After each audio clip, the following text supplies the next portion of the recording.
बिस्मिल्लाहिर्रहमानिर्रहीम अस्सलातु वस्सलामु अलैका या ख़ातमन नबीन। अस्सलाम वालेकुम स्टूडेंट्स। आज हमने इस्लामिक स्टडीज़ का फॉरगिवनेस लास्ट जो आपका लेसन है, लास्ट टॉपिक है, वो इंशाल्लाह कवर करेंगे हम।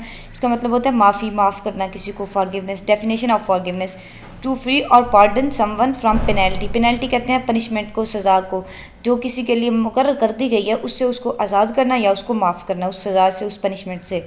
To free from the obligation of a डेब्ट, पेमेंट एक्सेट्रा। किसी को आज़ाद करना किससे? उसके फरीज़े से। कौन सा फरीज़ा? डेब्ट का, यानी कि वो अगर मकरूज़ है उसका कर्ज अदा करके उसको आज़ाद कर देना, या उसकी कोई पेमेंट उसने किसी की देनी है तो वो आप अपनी तरफ से उसकी पे कर दें ताकि वो उससे फ्री हो जाए, ठीक है, वो उससे आज़ाद हो जाए। तो ये भी फॉरगिवनेस के मानों में आता है। मतलब ये है कि अगर आपका मकरूज़ है ना तो आप उसका कर्ज माफ़ कर दें उसको, कि क्या आपका हो गया, आपको ज़रूरत नहीं है। मतलब अगर वो ज़रूरतमंद है, नहीं दे सकता तो आप माफ़ कर दें, या कोई पेमेंट उसने आपकी देनी है तो भी, या अगर उसने किसी और की देनी है तो आप पे कर दें, तो वो भी एक उसकी तरफ से तो माफ़ी हो जाएगी ना, कि वो उसको पे नहीं करना पड़ेगी। तो ये दो डेफिनेशन फॉरगिवनेस की। पार्डन एंड फॉरगिवनेस, माफ़ी, पार्डन भी माफ़ी को कहते हैं, फॉरगिवनेस भी वही मानों में आ जाता है। Once at the time of असर मिडल प्रेयर, एक बार असर की नमाज का वक़्त था, in a to the people the messenger of Allah said. असर की नमाज के बाद एक बार खिताब पाक में एक बार अल्लाह के महबूब पाक सल्लल्लाहु अलैहि वसल्लम ने फरमाया कि Adam sons have been created of different types. आदम के जो बेटे हैं, औलाद आदम, उसको मुख्तलिफ़ तरह से बनाया गया, मुख्तलिफ़ किस्म का बनाया गया, मुख्तलिफ़ इकसाम का। There are some who get angry late, कुछ ऐसे हैं जिनको देर से गुस्सा आता है, and very soon return to normal, और वो जल्दी नॉर्मल हो जाता है, यानी कि उनका गुस्सा जल्दी ख़त्म हो जाता है, आता भी लेट है और ख़त्म भी जल्दी हो जाता है। सम पीपल बिकम रैथफुल सून, कुछ ऐसे लोग हैं जो जल्दी गज़बनाक हो जाते हैं, and soon they return to normal, और जल्दी वो नॉर्मल भी हो जाते हैं, नॉर्मल कंडीशन में आ जाते हैं।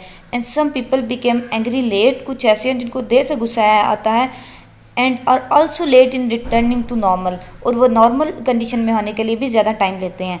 That is the return to normalcy is according to the speed of getting angry.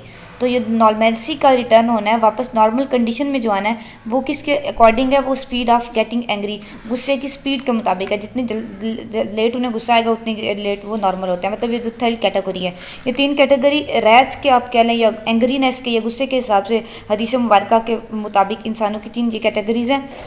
B careful, मुहतात रहें। Some people get angry soon, कुछ लोग जल्दी गुस्सा आता है उन्हें, and they return to normal late, वो देर से नॉर्मल होते हैं। Listen, the best people among these are those who get angry late and immediately repent.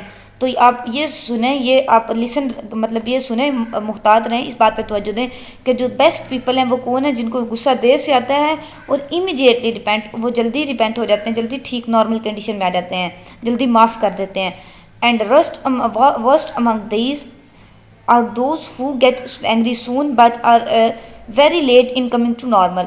मतलब जो पहली कंडीशन जो है ना, जिनको लेट गुस्सा आता है और वो जल्दी से नॉर्मल हो जाते हैं, वो द बेस्ट पीपल हैं। और जो वर्स्ट पीपल है, यानी कि जो सबसे बुरे लोग हैं, वो कौन से हैं? जो लास्ट कंडीशन इधर बताई गई, कि जिनको गुस्सा तो जल्दी आता है लेकिन वो नॉर्मल होने में टाइम लेते हैं, ठीक है। नहीं, लास्ट कंडीशन है ये, लास्ट लेट वाली है, लेकिन यहाँ जो बताया कि जो एंग्री सून हो जाते हैं और उनको नॉर्मल होने में टाइम लगता है, ठीक है। तो ये वर्स्ट जो अमंग है ये भी आपने याद रखना है, और जो द बेस्ट हैं वो भी आपने याद रखने हैं। बाकी वैसे आपने तीनों कैटेगरीज याद कर लेनी है। ओके, नेक्स्ट है listen, among these there are some who repay the loan in a better way. उनमें से कुछ ऐसे हैं, मतलब इन लोगों में से जो ऊपर कैटेगरीज बयान हुई हैं, जो लोन को अच्छे तरीके से वापस कर देते हैं, किसी से उधार लिया हो, कर्ज लिया हो, उसको अच्छे तरीके से रीपे कर देते हैं।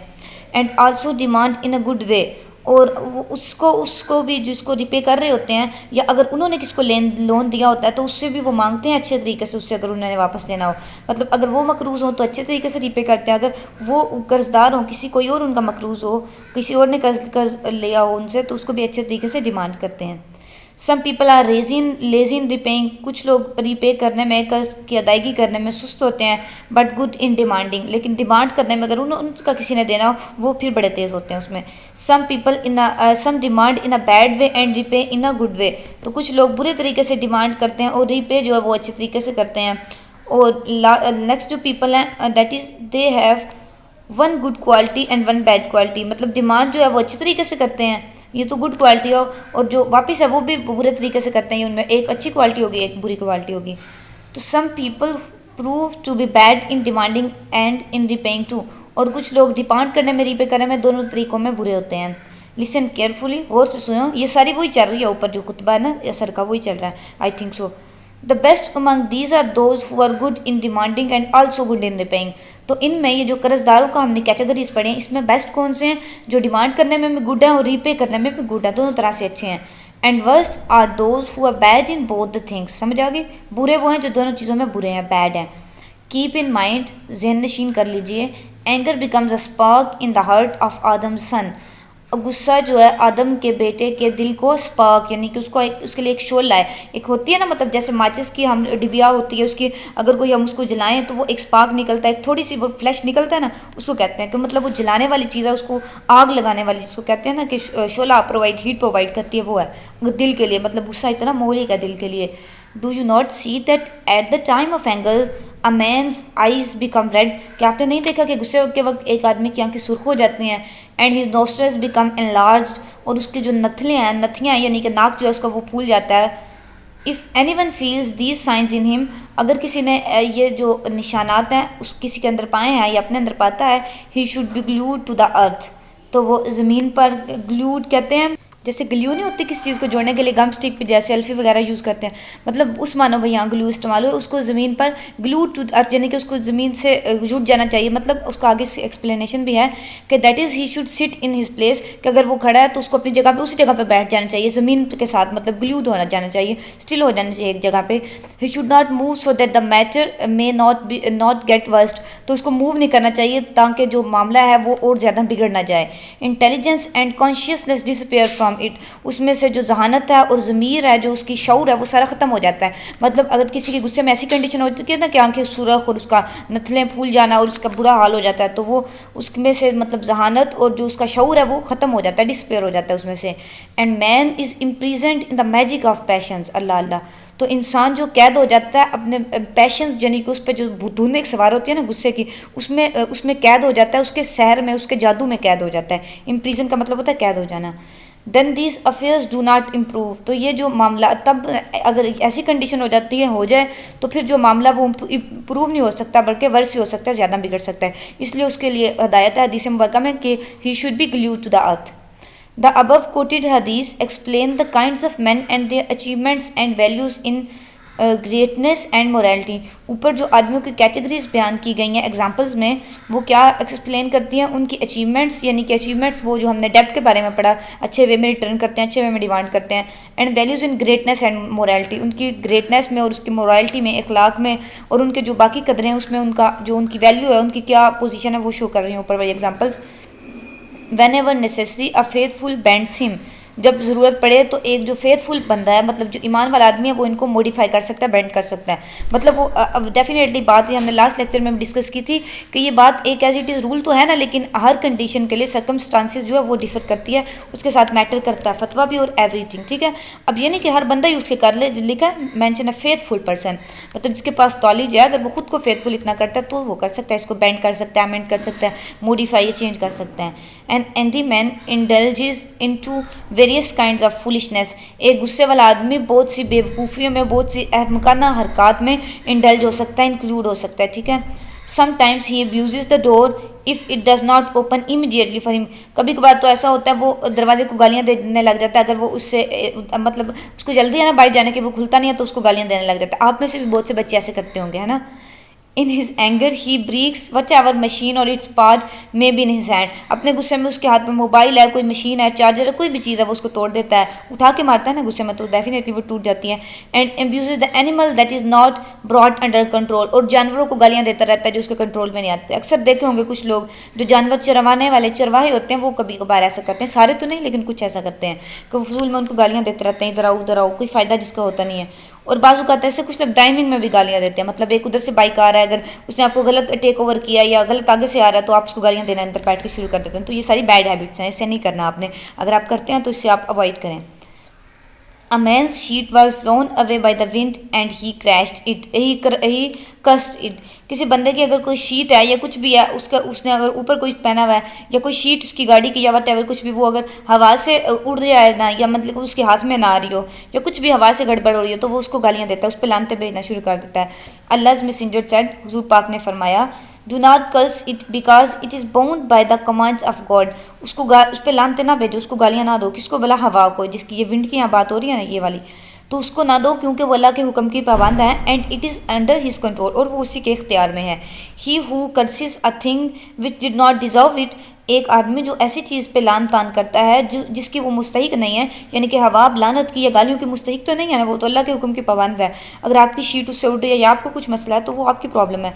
तो अगर कोई बंदा ऐसा करता है, ऐसी चीज़ को गालियाँ देता है या उस पर लान तान करता है जिससे वो चीज़ उसकी मुस्तहिक नहीं है, तो क्या होता है, it then the curse return to him on him, तो वो गाली और वो लानत उसकी तरफ बैक आउट किया जाती है, क्योंकि वो जो सामने वाली चीज़ जिसको वो कर्ज कर रहा है, अब्यूज़ कर रहा है, वो तो इस चीज़ के डिजर्व नहीं करती, इस चीज़ की मुस्तहिक नहीं है, तो डेफिनेटली उस पर ये बैक होकर उस पर ये चीज़ आ जाती है। ठीक है, नेक्स्ट है, there are many evils of anger, गुस्से की बहुत सारी खराबियाँ, बहुत सारी बुराइयाँ हैं गुस्से की, एंड देयर रिजल्ट्स आर, और उनके ज़ाहिर कॉन्सिक्वेंसेस भी फिर ऐसे बुरे ही होने हैं, मोर डिवास्टेटिंग, बहुत से नुकसानदा, डिजास्टर्स मतलब तबाहकुन।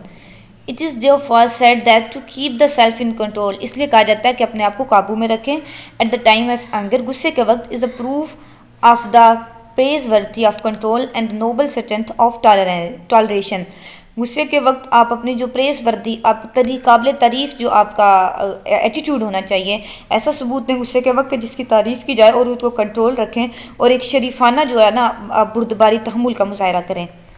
इब्न Masud has narrated that Allah's messenger had asked, Hazrat Ibn Masood से रिवायत है कि अल्लाह के महबूब पाक सल्लल्लाहु अलैहि वसल्लम ने दरियाफ़्त फरमाया, क्या मतलब आस्क किया, फरमाया क्या, whom do you call a strong, तुम किसको मजबूत कहते हो, किस बंदे को तुम मतलब स्ट्रॉन्ग मजबूत तस्वर करते हो, या इसका ऐसे भी ट्रांसलेशन करके आप किस बंदे को कहते हैं कि वो पहलवान है, मतलब पहलवान ताकत वाले जुमले में आ जाता है ना, किसको तुम लोग ताकतवर समझते हो। सहाबियों से हुजूर पाक सल्लल्लाहु अलैहि वसल्लम ने फरमाया, पीपल रिप्लाइड, लोगों ने जवाब दिया, अर्ज़ की लोगों ने, one who is not knock down by anybody is called strong among us, हमारे दरमियान मतलब वही है ना, जनरल बात अब यही है कि वही स्ट्रॉन्ग है जो किसी को भी नॉक आउट कर सकता है, किसी को भी डेर कर सकता है, मतलब किसी को भी पछाड़ सकता है। आप जैसे अगर पहलवानों की जो ज़बान है उसमें ऐसे कहते हैं पछाड़ना किसी और का, मतलब उसको नॉक आउट करना, तो वो कर सकते हैं, वो हमारे दरमियान मजबूत है हमारे नज़दीक। ही सेड, फिर हुजूर पाक सल्लल्लाहु अलैहि वसल्लम ने फरमाया, नो नहीं, the strong is one who control his self in his anger, ताकतवर मजबूत वो है जो अपने गुस्से के वक्त खुद को कंट्रोल काबू में रखता है। One man requested the profit, एक आदमी ने हुजूर पाक सल्लल्लाहु अलैहि वसल्लम से अर्ज़ किया, गिव मी सम एडवाइस, मुझे कुछ नसीहत फरमाइए, but not such a lengthy one that I may forget, लेकिन इतनी लंबी ना हो कि जिसको मैं भूल जाऊँ, मतलब उसने अर्ज़ की, उसकी मेमोरी होगी ना, मतलब शॉर्ट टर्म मेमोरी होगी, तो ये उसने अर्ज़ की कि नसीहत ऐसी फरमाएं कि मतलब जिसको मैं भूल ना सकूँ, मेरी मेमोरी ऐसी है, तो शॉर्ट नसीहत हो, शॉर्ट एडवाइस हो। तो फिर द प्रॉफिट सेड, हुजूर पाक ने फरमाया, डू नॉट बी एंग्री, गुस्सा ना करो। इमाम मालिक से ये रिवायत है, मतलब मालिक की जो हदीस की बुक है उसमें आई थिंक जो ये कोटेड है, but reply could be better and shorter than this one, तो अब आगे ये कमेंट है कि इस इतने ज़बरदस्त और इतने बेटर जवाब से, इतने छोटे मुख्तसर जवाब से और क्या चीज़ बेस्ट हो सकती है, मतलब इससे बेस्ट छोटी डिवाइस और हो ही नहीं सकती, और डेफिनेटली जो रसूलुल्लाह के अल्फाज हैं वो तो उससे बेस्ट, तो फिर डेफिनेटली कुछ उसके आगे तो ख़त्म है ना सब कुछ। Okay, Allah's messenger always gave importance to the temperament and the environment of the individual and groups in giving them instruction and training. अल्लाह के महबूब पाक हमेशा इस चीज़ को इम्पोर्टेंस देते थे, अहमियत देते थे, to the temperament and the environment, जो टेम्परामेंट आपका और जो माहौल है किसी एक आदमी का, फ़र्द का इनफरादी तौर पर, या एक ग्रुप का जो माहौल या टेम्परामेंट है उसको अहमियत देते थे। In giving them instruction and training, मतलब अगर इंस्ट्रक्ट कर रहे होते, ट्रेनिंग या खिताब फरमा रहे होते ना, तो आगे जिस किस्म का बंदा होता है, अगर इंडिविजुअल होता तो उसकी कैपेबिलिटी, उसका मेंटल लेवल, उसका जो नॉलेज है उसको मतलब सामने रखते हुए उसके मुताबिक बात फरमाते हैं, और अगर ग्रुप कोई बैठा हुआ है तो तब भी उनके जो इन्वायरमेंट है, उनके टेम्परामेंट है, उसको मद्देनजर रख के, तो डेफिनेटली उनके तो फिर फरमान सारा कुछ ही द बेस्ट। तो इस तरीके से मतलब ये बात आपको इधर इसलिए बताई जा रही है कि आप भी इस तरह करें कि आप जब भी कोई बात करें, जो अपना मुखातिब है ना उसको आप मद्देनजर रखें, जो आपसे मतलब जो आपका मुखातिब तो आप होंगे ना, जो आपका एड्रेसर है, एड्रेसी है जिसे आप एड्रेस कर रहे हैं, उसको मद्देनजर रखें। मतलब अगर कोई बच्चा है तो आपने उसको किसी और तरह से बात समझानी है, बड़े से आपने कोई बात करनी है तो उस टोन में करनी है, ये बात है इधर। He use to lengthen or shorten his speech according to the demands of the occasion, कभी खुतबा मुबारक लंबा भी फरमा लेते और कभी छोटा कर लेते, किसके मुताबिक, ओकेजन के मौका माल के मुताबिक। The efforts which were made to remove the जाहिलिया को ख़त्म करने की जो कोशिशें थी, pre Islamic period of ignorance, जहालत कहते हैं ना कि जो इस्लाम से पहले जो जहालत का ज़माना था, जाहिलिया इसको कहते हैं, ये इसकी डेफिनेशन छोटी सी, इसको भी आपने मेमोराइज़ करना है। हैड टू फाउंडेशंस, मतलब जो pre Islamic period of ignorance है जहालिया का, उसको ख़त्म करने के की जो टू उसकी फाउंडेशंस थी, वो कौन सी फाउंडेशंस थी इसको हम भी देख लेते हैं। नीचे लिखा हुआ है, ये आपका हो गया बोल्ड, ठीक है। और ये 2 फाउंडेशन भी आपने इनको भी याद करना है, ये भी इंपॉर्टेंट शॉर्ट क्वेश्चन है। पहली है 1 was ignorant against learning and the second against tolerance. पहली क्या है, इग्नोरेंस यानी कि जहालत, लर्निंग कहते हैं ना सीखने को, पढ़ने लिखने को, उसके खिलाफ जहालत, और सेकंड अगेंस्ट टॉलरेंस, और जो दूसरी है वो बुर्दबारी। पहली जहालत किसके खिलाफ, सीखने पढ़ने के खिलाफ, और दूसरी जहालत किसके खिलाफ, बुर्दबारी तहम्मुल के खिलाफ, ठीक है। ये 2 फाउंडेशंस थी जो प्री इस्लामिक पीरियड इग्नोरेंस की जो जहालियत थी उसमें पाई जाती थी, कि वो समझने पढ़ने सूझने बूझने के खिलाफ जहालत का इस्तेमाल करते थे, और बुर्दबारी के खिलाफ भी वो जहालत का इस्तेमाल ही करते थे। तो इन दोनों को रिमूव किया, जहालिया के पीरियड को रिमूव करने के लिए रसूल पाक सल्लल्लाहु अलैहि वसल्लम में, ठीक है। नेक्स्ट है the first ignorance removed with the help of knowledge. जो पहली इग्नोरेंस थी यानी कि जो जहालत को लोग प्रायोरिटी देते थे नॉलेज वो लर्निंग पे, उसको कैसे हुजूर पाक ने रिमूव किया कि उसको जो नॉलेज है उसको उस पर फोकियत दी। तो वो जो पहली इग्नोरेंस ऐसे रिमूव की, और दूसरी अंडरस्टैंडिंग समझ एंड एडवाइसेस, मतलब एडवाइस कहते हैं नसीहतों को, सरमन्स भी खिताब के खुतबे जो होते हैं, खुतबा मुबारक जो थे, और अंडरस्टैंडिंग समझ बूझ, दूसरों को समझाना बुझाना, नॉलेज उनको नॉलेज सिखाना, इल्म बांटना, और ये मतलब इन जो 1 2 3 4 टैक्टिक्स हैं। जो पहली जो फाउंडेशन थी ना इग्नोरेंस की, जहालिया की, उसको रिमूव करने की ये 4 टैक्टिक्स, ठीक है, आपने याद रखने हैं। और दूसरी फाउंडेशन को कैसे रिमूव किया, well the second was remove with the help of suppressing the rebellious desires and preventing मिसचीव्स एक्सेट्रा। मिसचीव्स कहते हैं शरारतों को, मतलब शैतानी हरकत जो होती है ना, शैतानी शरारतें, उनको प्रिवेंट किया, उनको अवॉइड किया, ख़त्म किया, उनसे मतलब प्रिवेंशन शो की। और दूसरा जो काम किया, रेबिलियस डिज़ायर्स, रेबिलियस कहते हैं बगावत वाली, गद्दारी वाली जो ख्वाहिशात होती हैं ना, बागी एक मतलब जो नफ्स की बगावत होती है, नफ्स की जो ख्वाहिशात बुरी बुरी नफ्स उभारता है, उनको सप्रेस करके, उनको कंट्रोल करके, दबा के, और ये प्रिवेंटिंग मिसचीव। यानी कि जो दूसरी थी कौन सी भला ऊपर हमने पढ़ी थी कि जो प्रायोरिटी देते थे लोग इग्नोरेंस को, किसके ऊपर भला, टॉलरेंस के ऊपर। तो उसको इन 2 जो ट्रिक्स हैं ये, और इन दोनों इसको सप्रेस करके और इस दोनों को सप्रेस करके उसके ज़रिए इसको ख़त्म किया। The Arabs of pre Islamic days were proud of their ignorance and wickedness. इस्लाम से पहले के जो अरब थे वो अपनी जहालत और अपनी जो विकेडनेस कहते हैं बदमाशी, उस पर फ़ख्र महसूस करते थे। As an Arab poet of the time says, उस वक़्त के एक अरब के शायर ने कहा कि बी वेयर, बाखबर रहो, खबरदार रहो, none should show any ignorance and wickedness before us. हमारे सामने कोई भी अपनी जहालत या अपनी बदमाशी ना दिखाए, else we would prove to the more ignorant and wicked than all, क्योंकि हम जो हैं वो सबसे ज़्यादा जाहिल और सबसे ज़्यादा बदमाश हैं। देखें इस जो शेर है, इस लाइन से ही आप उनकी जहालत का अंदाज़ा लगा लें।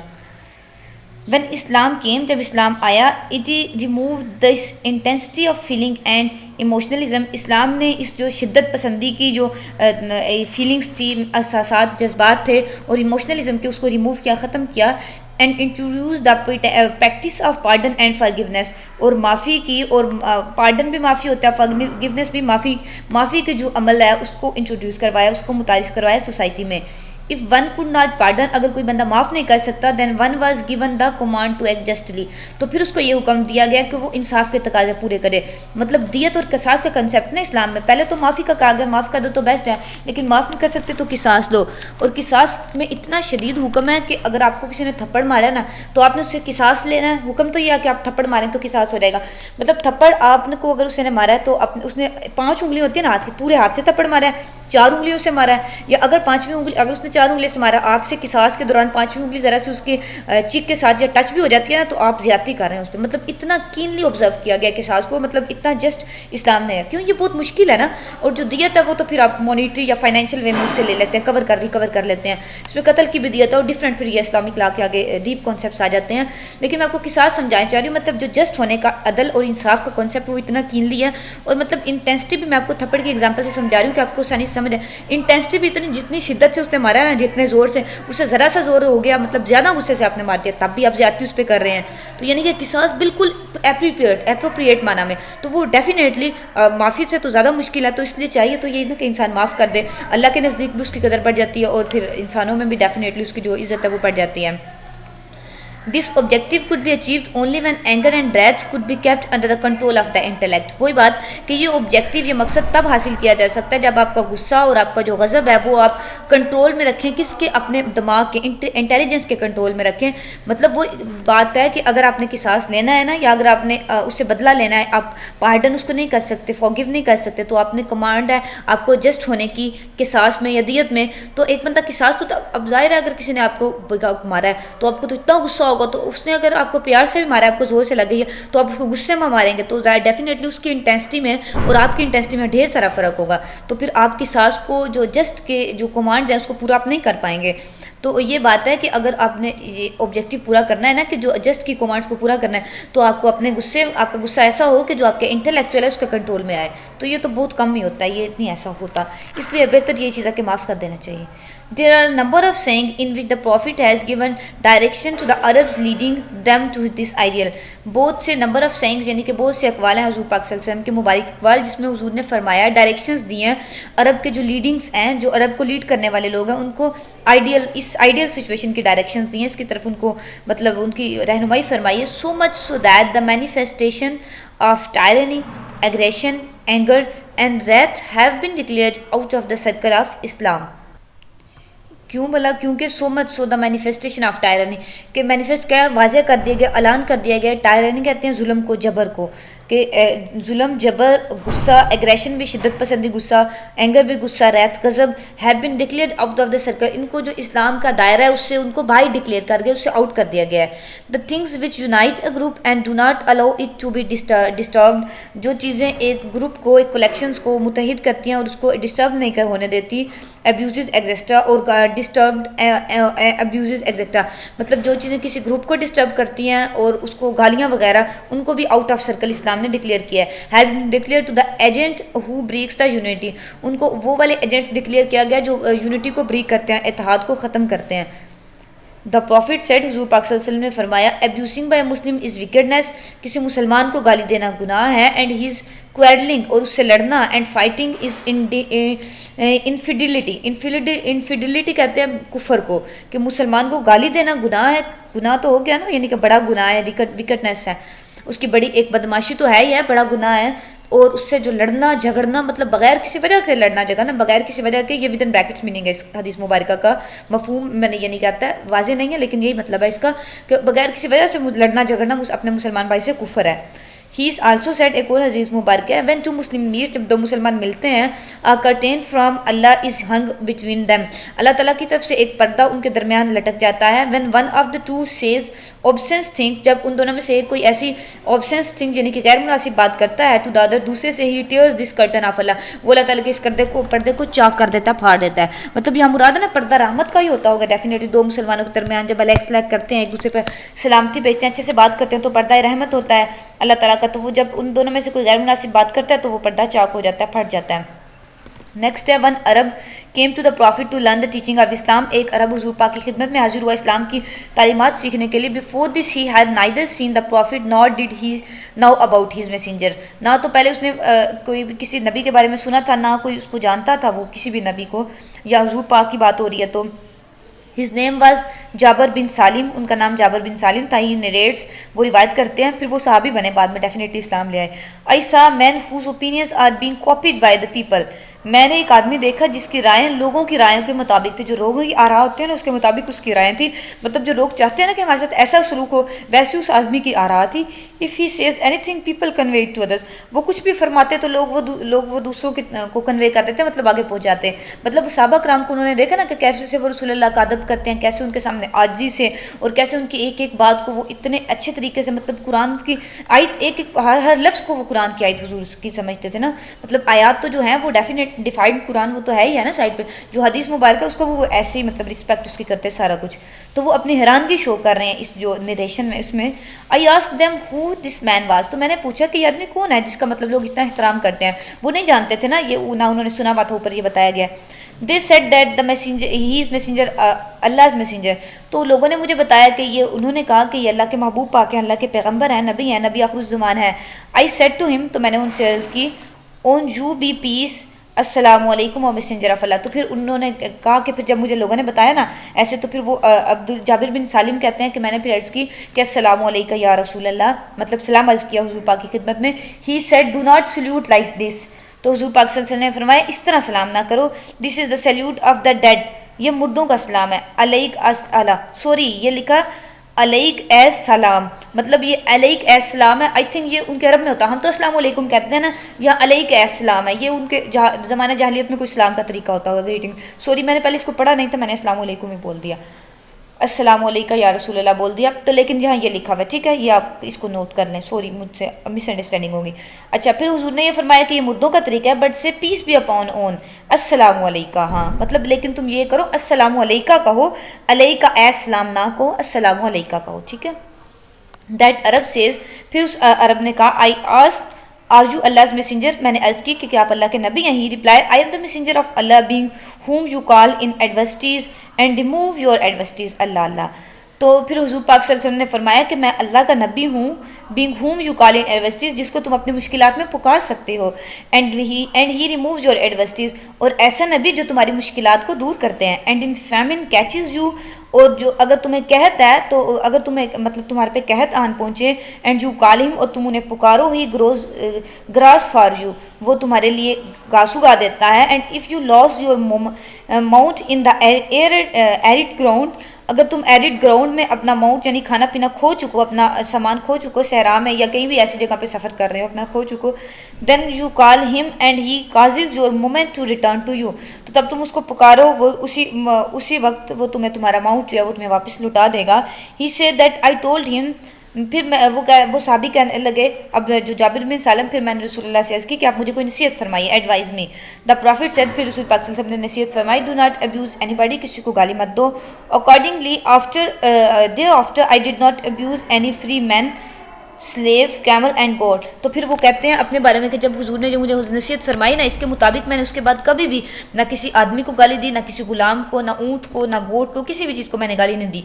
देन ही सेड, फिर उन्होंने फरमाया, डू नॉट कंसीडर एनी विचू एज मीन, किसी भी नेकी को हल्का मत जानो, even if it is your brothers talking to you with a smile, हत्ता कि ये तुम्हारे किसी बात के मुसलमान भाई अगर कोई तुम्हारा मुस्कुरा के तुमसे बात कर लेना, वो भी उसकी नेकी है, इसको हल्का मत जानो। This is also a virtuous act, क्योंकि ये भी एक नेक अमल है। आपके लिए भी नसीहत है कि आप भी अपने मुसलमान भाई के साथ मुस्कुरा के एक स्माइलिंग फेस से बात करें। तो अगर आपसे भी कोई कर रहा है तो ये एक विर्चु है, एक नेकी है, तो आपको भी इस पर एक्ट ऑन करना चाहिए, हल्का नहीं जानना किसी भी नेकी को।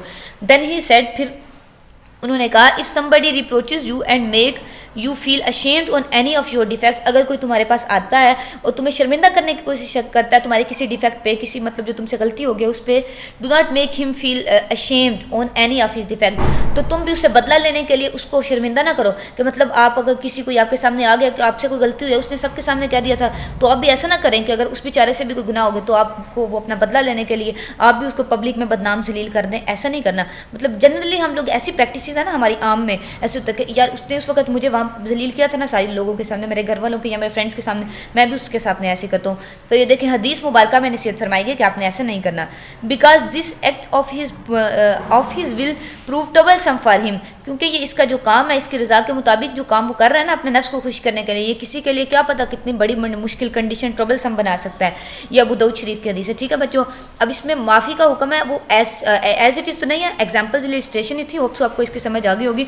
तो ये जो बातें हैं इस पर आपने खुद भी एक्ट ऑन करना है, अमल करना है, ठीक है, आपके लिए ये बेस्ट है, ओके ना। मतलब अगर आपने किसी को ऐसे तजलील नहीं करनी, अगर आपके साथ कोई गलत करता भी है तो आप जाने दें। Best option is forgiveness and pardon, आप अल्लाह के लिए, अल्लाह के रसूल के लिए उसको माफ़ करें, उसके मुंह के लिए उसको माफ़ ना करें, वो आपके लिए आपके साथ जैसा भी है ना, तो आपने उसके साथ देखना ना बढ़ना ना उससे लेना, आप अल्लाह और उसके महबूब पाक की रज़ा के लिए उसको माफ़ कर दें कि जा तुझे अल्लाह और उसके रसूल के लिए मैंने माफ़ किया। ओके बच्चों, दैट्स फॉर टुडे। बाकी हम इंशाल्लाह नेक्स्ट अपनी वीडियो में कवर करेंगे। Take care of yourself, Allah हाफिज़।